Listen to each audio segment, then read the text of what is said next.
It's Osmongadio! Why?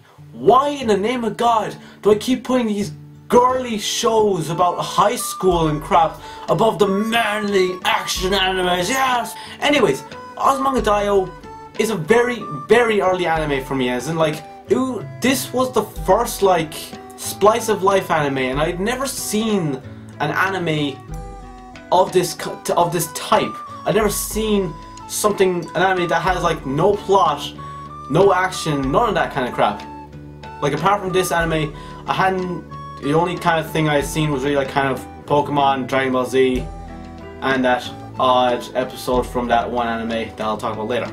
It was different, it was strange, it was weird, it was calm, it was relaxing. There wasn't a whole lot going on. It was just a case of characters go to school, talk about some stuff, maybe do some funny things, and then go home. I wasn't sure what was so appealing about this. I didn't even know why I was watching it, but then before I knew it, 20 minutes had passed and I watched the entire episode. Regardless of everything, it was fucking hilarious. Like, I don't know, maybe it's just me, but I find Osmongadio to be like probably the best slice of life anime I've ever watched. As weird as the show may be, it's probably the most realistic anime to me. I'm saying that considering that there's a girl who believes another girl in her class has a cat for a dad who happens to be, I don't know, Santa, God, something. It's just a really good show. It's just fucking entertaining as hell. The characters are they just come off as so realistic. You really feel like you're actually in the anime yourself. And when the final episode rolls along, when they all graduate, well, right before they graduate, they all have to take their entrance exams, and they're basically trying to get into college. This, for me, when I was watching at the time, I was in secondary school. I was working my way up through fucking secondary to try and get into college. So I sympathized with them, and I just felt so real. And then I was nearly in tears by like the last episode, because I know that I felt that. I know that feeling, that whole, you're leaving secondary school forever, and next step is college. All those fond memories of school, gone. It's just, it hits right here for me. Funny as hell, great characters, and this is actually a show that managed to, and I'm saying that even though they had a pedophile for a character, a hilarious pedophile character, we have an ultra cute character, the overactive sports, hyperactive sports. We also had some funny teachers, we had some funny episodes, we did some cool shit. It went through all the different seasons of the year, did fucking sports events, arts festivals. It kind of even, the show practically even teaches you stuff about like Japan and everything. So it's a funny, educational, wonderful show that manages to hit you right in the emotion. Osmongadio, one of my most favorite animes, and I still love it.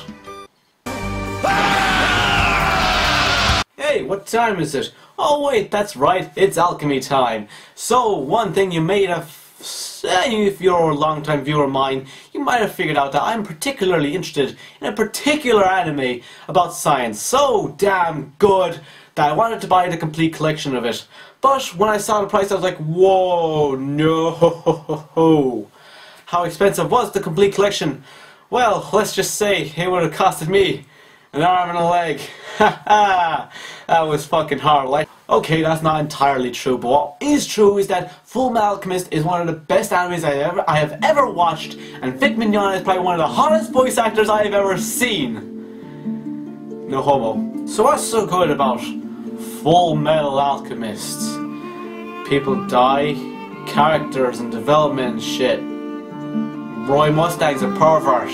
But in all seriousness, what's so great about Fullmetal Alchemist is basically the show, the stories, and like, it's a really good story. The story itself is just, it's really well done. Like, okay, when Fullmetal Alchemist is trying to be funny, it's fucking hilarious. When it's trying to be tense, You're on the edge of your seat, wondering if Ed is going to get fucking butchered up by Barry the Chopper. And when Full Metal Alchemist is trying to be dark, it can be pretty dark. You all remember the episode with Dr. John Tucker, do you not? The Night of the Chimeras? Ring any bells yet? I don't really need to explain the plot of the show, because like, everyone knows it. Everyone has heard of this anime. Everyone has at least watched a bit of it. They've heard it. They've read it. Something. Two boys try to bring their mother back to life. It backfires. One guy loses his arm and his leg. The other guy loses his body. His soul's put on a suit of armor, and now they're looking for the Philosopher's Stone. Why? Try to bring back the mother back to life after round one? No. All they're trying to do is get back their bodies, restore everything back, restore their bodies to what they originally were, and then they're done. This show, it has good morals, I want to say. Life is precious. That's a big thing. One is all is one. If you die, there's no point in getting overly sad about it, because life just goes on. If one person dies, how long is it going to be until everyone goes back to doing what they generally do? The world just keeps moving on. But yet, at the same time, life is precious. Everything counts.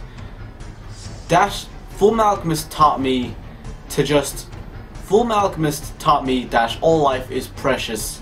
And I think that's actually a pretty good damn message. Also, if you are a long-time viewer of mine, you might have seen some anime convention videos of me, and me dressing up as a particular anime character consisting of a red jacket, black shoes, black pants, and also carrying around this watch. Let's get it. Yes, it opens. Yeah, you can't see anything. Well, you might see. Don't forget, 3rd October. I never will.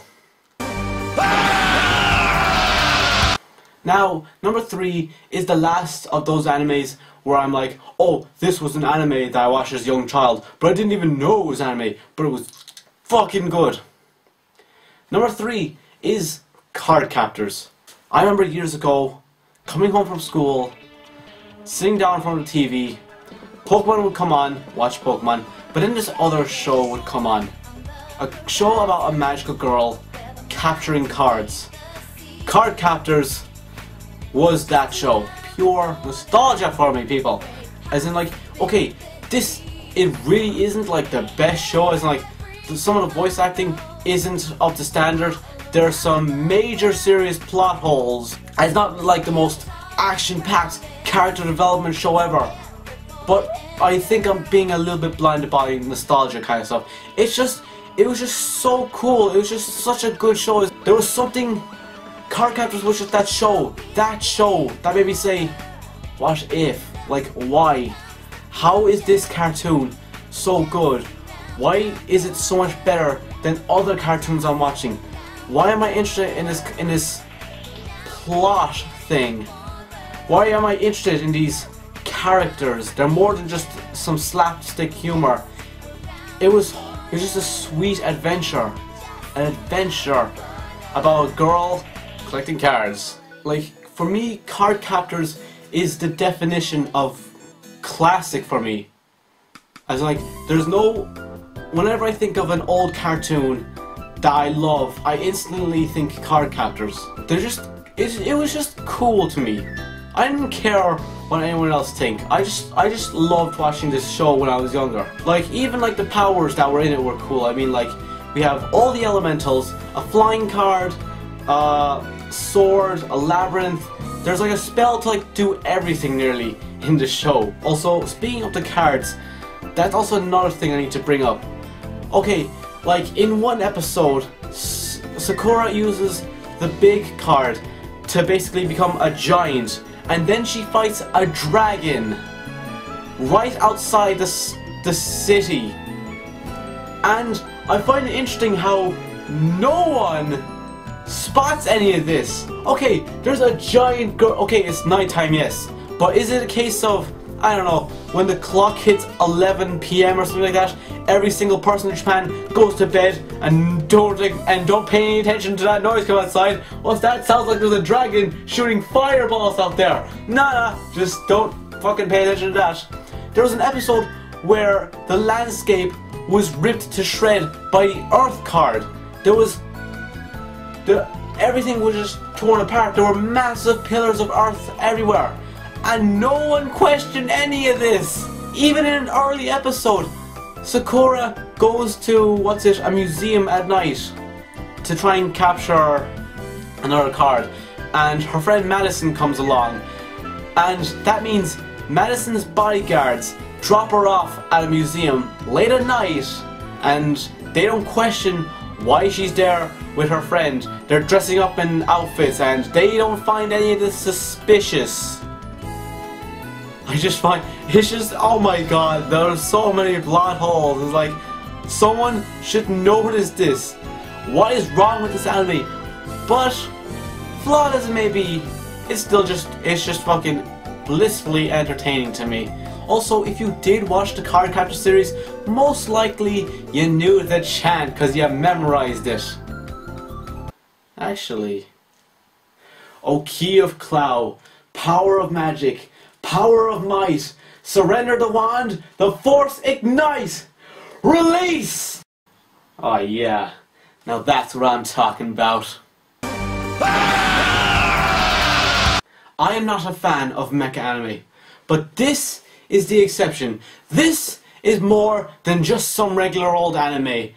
Just who the hell do you think I am? This, my friends, is Tengen Toppa Gurren Lagann. I've never seen a show so good as this. Everything is right with this show. Like, okay, the first episode was actually pretty damn good, and it draws you in. The story, the adventure, the characters, the character development, it's so damn good. It's really well done. I've never been so pumped watching an anime before. Yeah! This has to be the best motivational anime I've ever seen. You could take a depressed teenager who's probably cutting himself and contemplating suicide, show him this, and he could be over it in a heartbeat. The theme of this show is manly spirit, never giving up, and you will achieve anything. That is the awesomeness of Gurren Lagann. The story basically starts in an underground village where wimpy, weak, shitty little Simon is basically drilling tunnels to expand the town. Along came Kamina, the most awesome character in anime. And he was the man who said, I can do anything and no one is going to stop me. Just who the hell do you think I am? Now, I really can't explain this anime because it's such a good show that I really don't want to explain the plot because that could be spoilers for any potential viewers out there who haven't seen it, who should go see the show. There's awesome characters, there's there's hilarious moments, there's awesome villains that will make you say, God, he was such a good antagonist. But then everything flips on itself with a massive, huge plot twist. And then it just goes further and further beyond to the edges of the edges of the galaxy or something. There's such a good show. I don't want to spoil anything. Something I have to note though is that we need to get the animators and the music composers for this anime, because round of applause, the animation is so good. Some of the things you see near the end of the series is just like, holy fuck, how the hell did you even draw that? The music is so good. It pumps you up. It just plays at the right moment to make you go, oh yeah, something good is about to go down. Now, I'm not really one of those, oh, the character development in the show is very lacking and all that shit. But character development wise, it's very well done, I have to admit. As in, like, I generally don't look out for that kind of thing because I don't know, sometimes I'm looking for a comedy, sometimes I'm just looking for some senseless action. But this one, it really makes you care. It makes you bond with these characters because you just want to see how far are they going to go through all the hardships and all the shit that gets thrown at them. What are they going to do next? Where are they going to go? And oh yeah, and generally people are turned off by the whole, like, sometimes they're turned off by the whole, oh, it's a mech anime, I'm not even going to bother watching that show. You can easily look past that because, well, as much as the mechas are used, they're kind of played down on the whole robot, kill, smash, destroy. As in, like, sometimes you'd swear that these robots were just basically suits of armor thrown onto a character because they're so fluid in their motion, in their actions, that it's just you'll easily forget that you're even watching a mecha. So it's just, you have no excuse. Go out and watch this series now. Just who the hell do you think I am? Final Flash! Finally, at long last, we've come to the end of this show because now it's time for number one. I can easily see that some of you are probably down in the comment section debating over what my number one favorite anime of all time is. I mean, we've had great titles such as Fullmetal Alchemist, Cowboy Bebop, Gurren Lagann, Dragon Ball Z, and all that other kind of stuff on this list. I mean, what could possibly be number one? Well, here's something interesting to note. This ain't no goddamn popularity contest. Yeah, I'd say a lot of you do already know what my number one anime is. I mean, according to my first video, my shameful top 5 fave animes, 83 of you watched that, so I imagine 83 of you already know what number one is. I must say thank you, Lin Okamoto, for providing us with an anime that was so damn good, so damn weird, so much of a crazy mindfuck to my young teenage mind when I first had watched it. Thank you, Lin Okamoto, for the anime Elfen Lied. Not for the weak of heart. Elfen Lied was more or less my first anime. My first proper watching of anime. I mean, yeah, there was Dragon Ball Z, there was Card Captors, there was Pokemon, but they were all dubbed down. They were all kid friendly. And when I was, what was I was about 13 or so years old, and I discovered anime. I was 13 years old, I was flicking through channels, and I accidentally fell into this channel, Propeller TV, and I discovered Elfen Lied. At 13 years of age, I didn't know like what anime was. I mean, like, my idea of like violence in a cartoon, my standards were very low, and this show was very, very high. Well, in terms of like violence, because, well, this show is actually, well, it's rated in certain places as an 18s. When I think of this show, the main themes that come to mind are depression, sadness, and blood. Lots of blood. I've never felt like so deeply connected, so deeply bonded with a cartoon. It was just so good. I was just enticed probably because it was my first anime. I mean, like, have you ever had that feeling, that sense of joy, is that like a sense of joy where every second you're watching this, you're just full of, I want more, oh my god, it's so good, I just want more. Then the episode ends like, oh my god, when's the next episode? I have to see the next episode. That was me, basically, watching Elfen Lied. Every episode ended, and I was like, wow, that was so different. It was so weird. It was so, the show, like, it's a really serious show, isn't, like, these aren't just basically like your dumb kid shows where there isn't like much happening. This show was so real. It was so violent, and there were things that I never thought I would see in a cartoon, like nudity. I didn't expect that one. So when I saw it in this anime, I was thinking, oh my god, you can do that? Also, another thing to note was probably Lucy.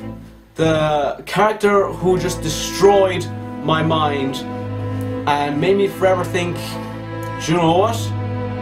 A girl character in a cartoon can be more than just something, as in like, generally it's a male character in a show that has all the power, does all the thinking, and women just like either are not there or they just sit there and do nothing. Lucy was the one who made me think, oh shit, when she comes out, shit is going to hit the fan, like really hit the fan. Bad things are gonna happen. What is she capable of? I have no idea. I love this show so much. I'm so deeply bonded with this show that I have watched it 13 times. There are 13 episodes. Multiply 13 by 13. That's how many episodes of Elfen Lied I have been watching.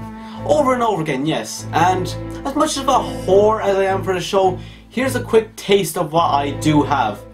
I have, of course, the complete collection on DVD. I have the entire soundtrack on CD. I have Elfen Lied on my keychain. What's it? Where is it now?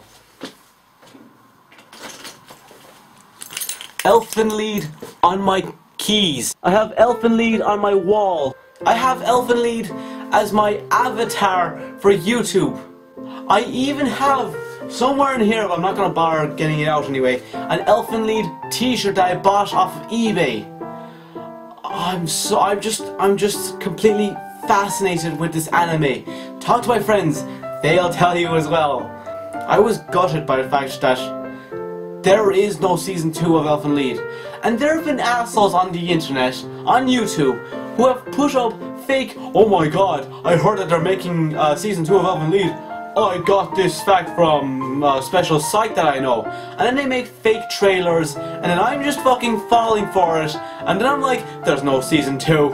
And yes, there's another thing to note. I read the entire manga, and I loved it. The manga is basically the anime, but better. It's better on every level, kind of. But it's really long, and unless you're a big fan of Elfen Lied, I really don't see many people reading through the entire manga. I loved the show so much. There's just so many good things about it. It's not the most appealing anime for people, but it's just one of those go-to animes for me, as in like, whenever I think anime, I watch this. Every year I watch this show, just as kind of like an anniversary thing to say like, I love this show. If it wasn't for this show, I wouldn't have become an anime fan. I wouldn't have met the great people I've known at like through anime, through anime conventions. I wouldn't be the man I am today if it wasn't for anime. I wouldn't have any friends if it wasn't for anime, practically. I actually cried during the last episode of Elfen Lied, fun fact. I was just so on edge watching that final scene of Elfen Lied, and I actually cried. It's just, the build-up was so good for me that I actually just lost it, and there was tears down my face. I love this anime to bits, and I'm so glad that I found it, purely by accident. Some of the greatest discoveries in the world are by pure accident. Mine, discovering Elfen Lied, discovering anime. This, ladies and gentlemen, is my top 20 favourite anime list complete. I'd like to thank EmblemFan F48 for suggesting making this video. I'd like to thank anyone who actually managed to stick around to watching this entire video. And I have more videos on the way, so stay tuned. I'm Diz-vii, I'm the Fallen Hero. Goodbye.